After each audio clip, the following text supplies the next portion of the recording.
ଦେଖନ୍ତୁ କାଲି ଆମର ଜଣେ ବିଜେଡିର ସରପଞ୍ଚ ଏବଂ ଯିଏ ଆମର ବିଜୁ ଜନତା ଦଳର ଯୁବ ସମ୍ପାଦକ ଥିଲେ ଏବଂ ତା ସହିତ ଆଉ ଜଣେ ଆମର ଯିଏ ବିଜେପିରୁ ଜିଲ୍ଲା ପରିଷଦ ସଭ୍ୟ ଠିଆ ହେଇଥିଲେ ଏବଂ ନିର୍ବାଚନ ସମୟରେ ସେ ଆମ ଦଳରେ ମିଶିଥିଲେ ଆମର ଯୁବ ନେତା ବଣ୍ଟି ଆମର ସୁଭାଶିଷ ସାହୁ ଏବଂ ଅଜିତ ରାଉଳ এই দুই জনଙ୍କୁ পুলিশ ଅଟକ ରଖିଥିବା କଥା ଆମେ ଶୁଣିଲୁ ଏବଂ କ'ଣ ସତ୍ୟାସତ୍ୟ ଜାଣିବା ପାଇଁ ଆମେ ଏସ୍ପି ସାର୍ ପାଖକୁ ଆମେ ଆସିଥିଲୁ ସମସ୍ତେ ମିଶିକି ସ୍ଥାନୀୟ ନେତୃମଣ୍ଡଳୀ ଏବଂ ଆମ ଜିଲ୍ଲା ପରିଷଦ ଭାଇସ୍ ଚେୟାରମ୍ୟାନ୍ ସମସ୍ତେ ମିଶି ଆମେ ଆସିଥିଲୁ ପ୍ରକୃତ ସତ୍ୟାସତ୍ୟ କଥା ଜାଣିବା ପାଇଁ ଏବଂ ଆମେ ଏସ୍ପି ମହୋଦୟଙ୍କୁ ମଧ୍ୟ ଅନୁରୋଧ କରୁଛୁ ଯାହା ନ୍ୟାୟସଙ୍ଗତ ଯେଉଁଟା ଆଇନସଙ୍ଗତ ଯିଏ ନିର୍ଦ୍ଦୋଷୀ ସେ ଦଣ୍ଡ ନ ପାଉ ଏବଂ ଦୋଷୀକୁ ସେ ନ ଯାଉ ତା ସହିତ ମଧ୍ୟ ଏ କଥା ଆଜି ଉପୁଜିବାର କାରଣ ମଧ୍ୟ ଅବଗତ କରିଥିଲୁ ନିର୍ବାଚନ ପରଠୁ ବାରମ୍ବାର ଯେଉଁଭଳି ଭାବେ ସେଇ ଗୋଳନ୍ଥରା ଅଞ୍ଚଳରେ ଆମର ହଳଦିଆପଦର ଗୋଳନ୍ଥରା ଅଞ୍ଚଳ ଯେଉଁଭଳି ଭାବେ ରାଜନୈତିକ ଆକ୍ରୋଶ କରିକି ଯେଉଁଭଳି ଭାବେ ଚାଲିଛି ଦୀର୍ଘ 8 ମାସ ହେଲା ଇଏ ହେଉଛି ମୁଁ ଭାବୁଛି ତାର ଏଇ ପ୍ରତିଫଳନ ହେଇଥାଇପାରେ କାରଣ ମୁଁ ଏ କଥା କହିଲେ ମଧ୍ୟ ଯେଉଁମାନେ ଏ ପ୍ରକାର କାମ କରୁଛନ୍ତି ତାଙ୍କୁ ଯଥାର୍ଥ କଲା ଭଳିଆ ହେବ ତେଣୁ ମୁଁ ତାକୁ ନିନ୍ଦା କରୁଛି ଏ କଥାକୁ ଘଟଣାକୁ ମଧ୍ୟ ମୁଁ ନିନ୍ଦା କରୁଛି ଯାହା ହେଲେ ବି ଆଇନକୁ ହାତକୁ ନେବା କଥା ନୁହେଁ କିନ୍ତୁ କେଉଁଠି ନା କେଉଁଠି ଦେଖାଯାଉଛି ବିଜେପିର ଯେଉଁମାନେ ଅଛନ୍ତି ସ୍ଥାନୀୟ କର୍ମୀମାନେ କିମ୍ବା ନେତୃମଣ୍ଡଳୀ କିମ୍ବା ତାଙ୍କର ଅସାମାଜିକ ଲୋକମାନେ ଯେଉଁମାନେ ଅଛନ୍ତି ସେମାନେ ବାରମ୍ବାର ଏଭଳି ଅଘଟଣ କରୁଛନ୍ତି ଏବଂ ପୂର୍ବରୁ ଏଇ ଆମର ଯିଏକି ସୁଭାଶିଷ ସାହୁ ତାଙ୍କ ଘରେ ମଧ୍ୟ ବୋମାଡ଼ିକି ହେଇଥିଲେ ଏବଂ ତା ପୂର୍ବରୁ ତାଙ୍କ ଘରେ ପଶିକି ତାଙ୍କ ଅଫିସରେ ପଶିକି ତାଙ୍କୁ ଆଟାକ୍ କରିଥିଲେ ଏବଂ ନିର୍ବାଚନ ସମୟରେ ମଧ୍ୟ ଅଜିତ ରାଉଳ ନାଁରେ ମଧ୍ୟ ଫଲ୍ସ କେସ୍ ଦିଆଯାଇଥିଲା ତେଣୁ ଆର ଠିକ୍ ପ୍ରକୃତ ଇନକ୍ୱାରି କରି ସରକାରଙ୍କର ବଶଭୂତ ନ ହୋଇ କିଛି କାର୍ଯ୍ୟକ୍ରମ ପନ୍ଥା ନ ନିଅନ୍ତୁ ସେ କଥା ଆମେ ଏସ୍ପି ମହୋଦୟଙ୍କୁ ଅନୁରୋଧ କରିଥିଲୁ ଏବଂ ବିନା ଦୋଷ ବିନା କିଛି ଭୁଲ କାମ ନ କରି ଦୋଷ ନ କରି କୌଣସି ବ୍ୟକ୍ତି ଆମର ଦଳର ହଉ କିମ୍ବା ସାଧାରଣ ଲୋକ ଦଣ୍ଡ ନ ପାଉ ସେ କଥା ଆମେ ଅବଗତ କରୁ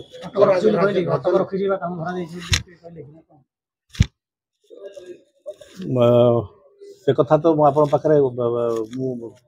ମୁଁ ଯାହା ଶୁଣିଛି ତାଙ୍କୁ ଅଟକ ରଖାଯାଇଛି ଏବଂ ଅଟକ ରଖିଛନ୍ତି ନାହିଁ ସେ ଅଫିସିଆଲି ସେ କଥା କହିଛନ୍ତି ନାହିଁ ମୁଁ ସେ କଥା ଜାଣିନି କିନ୍ତୁ ସେ ବିଷୟରେ ଆମର ଆଲୋଚନା ହେଇନି କିମ୍ବା ଆମେ ତାଙ୍କୁ ପଚାରିନୁ ଆପଣ ଆରେଷ୍ଟ କରିଛନ୍ତି ନାହିଁ ଆମେ ପଚାରିନୁ କିନ୍ତୁ ମୁଁ ଯାହା ଖବର ପାଇଛି ତାଙ୍କୁ ଗୋଳନ୍ଥରା ଥାନାରେ ଅଟକ ରଖାଯାଇଛି ମେ ବି ମୁଁ ଯାହା ଶୁଣିବା ପାଇଁ ପାଇଲି ଯେହେତୁ ତାଙ୍କ ଘରେ 2 ଦିନ ତଳେ ବୋମାଡ଼ିଂ ହେଇଥିଲା ତାଙ୍କୁ ଡାକିବାର ସେ କାରଣ ଯୋଗୁଁ ଯାଇଥିଲେ ଏବଂ ଅଜିତ ରାଉଳ ମଧ୍ୟ ଡାକିବା ଯୋଗୁଁ ସେ ଥାନାକୁ ଯାଇଥିଲେ କାରଣ ଏମାନେ ଭୁଲ କରିନାହାନ୍ତି ବୋଲି ଥାନାକୁ ଯାଇଥିଲେ ତେଣୁ ପୋଲିସ ତାର ଇନକ୍ୱାରି କରୁଛି ଏବଂ ଯାହା ନିଷ୍ପତ୍ତି କରିବେ କିନ୍ତୁ ପୋଲିସ ପ୍ରଶାସନକୁ ମୋର ଅନୁରୋଧ ରହିବ ଆପଣମାନଙ୍କ ମାଧ୍ୟମରେ ଯେ ସରକାରଙ୍କର ବଶବର୍ତ୍ତୀ ହେଇ କୌଣସି ପ୍ରକାର ନିର୍ଦ୍ଦୋଷୀକୁ ଦଣ୍ଡ ନ ଦିଆଯାଉ ଦେଖନ୍ତୁ ମୁଁ ଯେଉଁ କହିଲି ଦଣ୍ଡ ନ ଦିଆଯାଉ ମାନେ ଦଣ୍ଡ ତ କୋର୍ଟ ଦେବେ କିନ୍ତୁ ବର୍ତ୍ତମାନ ଅବସ୍ଥା ଏମିତି ହେଇଛି ଆପଣଙ୍କର ଚାର୍ଜସିଟ୍ ମାଧ୍ୟମରେ ଏଫଆଇଆର ମାଧ୍ୟମରେ ଆପଣ ଯଦି ତାକୁ ଲେଖି ଦେଉଛନ୍ତି ତାହେଲେ ତାଙ୍କୁ ବେଲ୍ ହେବାଟା ମଧ୍ୟ କଷ୍ଟ ହେଉଛି ଜଣେ ସାଧାରଣ ଲୋକ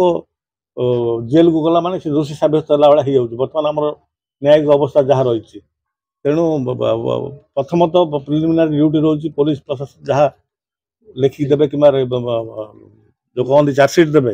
ତାକୁ ଆଧାର କରିକି ସେମାନେ ପ୍ରଥମେ ଭିତରକୁ ପଳେଇବେ ନା ଭିତରକୁ ପଳେଇଲା ମାନେ ଆମ ଲୋକଲୋଚନ ଜନସାଧାରଣଙ୍କ ନଜରରେ ଗୋଟେ ସେ ଦୋଷୀ ବୋଲି ଆମେ ମାନି ନେଉଛେ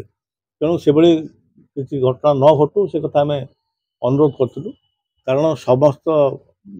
ନେତୃମଣ୍ଡଳୀ ମଧ୍ୟ ଆଜି ଉତ୍କ୍ଷିପ୍ତ ହୋଇଥିଲେ ସେମାନେ ମଧ୍ୟ ଥାନା ଘେରାଉ କରିବା କିମ୍ବା ଏସ୍ପିଙ୍କୁ ମେମୋରାଣ୍ଡମ୍ ଦେବା ସେ କଥା ଚିନ୍ତା କରୁଥିଲେ କିନ୍ତୁ ଆମେ ନିଷ୍ପତ୍ତି ନେଇଥିଲୁ ଆମେ ପ୍ରଥମେ 3-4 ଜଣ ଯାଇ ସ୍ଥାନୀୟ ନେତୃମଣ୍ଡଳୀ ଯାଇ ଆମେ କଥାବାର୍ତ୍ତା ହେଇକି ଆସିବୁ ତେଣୁ ଆମେ ଆଶା କରୁଛୁ ଏବଂ ପୋଲିସ ପ୍ରଶାସନଠୁ ସେମାନେ ଉଚିତ ନ୍ୟାୟ ଦେବେ ବୋଲି ଆମେ ଆଶା କରୁଛୁ ଦେଖନ୍ତୁ କିଏ ଆକ୍ରମଣ କରିଛି ଆମେ ତ ସେ କଥା ଘଟଣା ଜାଣିନୁ ଆମେ ତ ସେ କଥା କହୁଛୁ ଯେଉଁମାନେ ଆକ୍ରମଣ କରିଛନ୍ତି ସେ ଘଟଣାକୁ ଆମେ ନିନ୍ଦା କରୁଛୁ ଏବଂ ସେମାନଙ୍କୁ ମଧ୍ୟ ଆଇନ ଅନୁସାରେ ତାଙ୍କୁ ଦଣ୍ଡ ଦିଆଯାଉ ଆମେ ସେ କଥା କହୁଛୁ କିନ୍ତୁ ପୂର୍ବରୁ ଯେଉଁମାନେ ସବୁ ଘଟଣା ମଧ୍ୟ କରୁଛନ୍ତି ସେମାନଙ୍କୁ ଗିରଫ କରାଯାଏନି ଯେଉଁମାନେ ବଣ୍ଟି ଆମର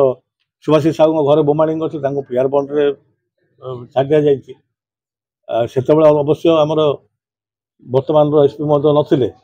କିନ୍ତୁ ଏମିତି ବହୁତ ଘଟଣା ହେଇଛି ଯେଉଁଠିକି ଆପଣ ଦେଖିଥିବେ ସୋସିଆଲ ମିଡ଼ିଆରେ ବାଡ଼େଇକି ଲୋକଙ୍କୁ ବାଡ଼େଇକି ତାକୁ ଭାଇରାଲ କରାହେଇଛି। ଏବଂ ସରକାର ଆଜି ଆସିଛ ବୋଲି ଏତେ ଉତ୍ପାତ ହେବା, ଏତେ ମାନେ ଗୋଟେ ଆଇନ ଶୃଙ୍ଖଳା ପରିସ୍ଥିତି ତିଆରି କରିବା ଠିକ୍ ନୁହଁ। ତେଣୁ ଆଇନ ଶୃଙ୍ଖଳା ପରିସ୍ଥିତି ଆଗକୁ ମଧ୍ୟ କିନ୍ତୁ ନ ଉପୁଜୁ, ପୋଲିସ ତା କାମ ଠିକ୍ରେ କରୁ, ଏ କଥା ଆମେ ଅନୁରୋଧ କରୁଛୁ। ନାଇଁ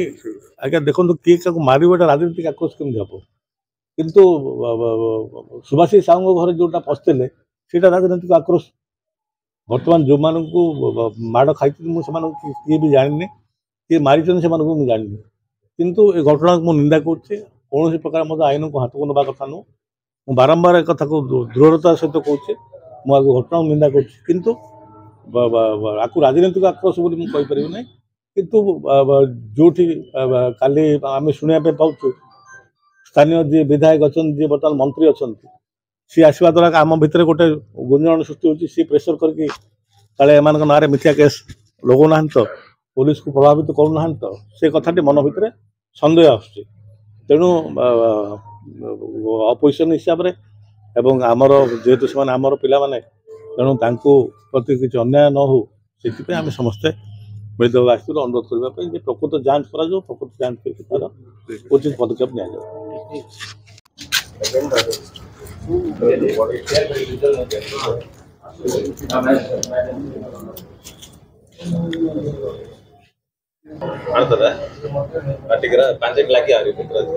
ଆମେ ଆଉ ଦୁଇ ଲୋକକୁ ପଚରା ପଚରି କରୁଛୁ, କେତେ ଦୂର ସତ, ତାଙ୍କର କେତେ ଦୂର ଇନଭଲଭମେଣ୍ଟ ସେ ସବୁ ଆମେ ଭେରିଫିକେସନ କରୁଛୁ। ଯେ ଯେତେକି ତାଙ୍କ ବିରୋଧରେ ଏଭିଡେନ୍ସ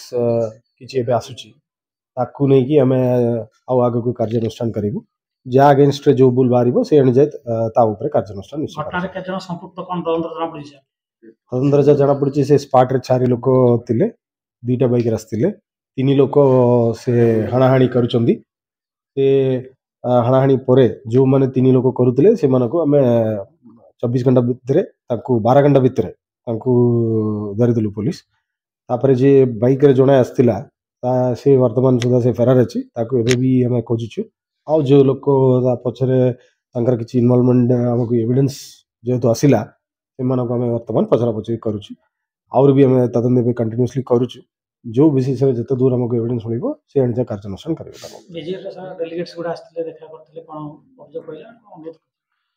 ତାଙ୍କର କିଛି ଅଭିଯୋଗ ଦେଇଥିଲେ, ତାଙ୍କର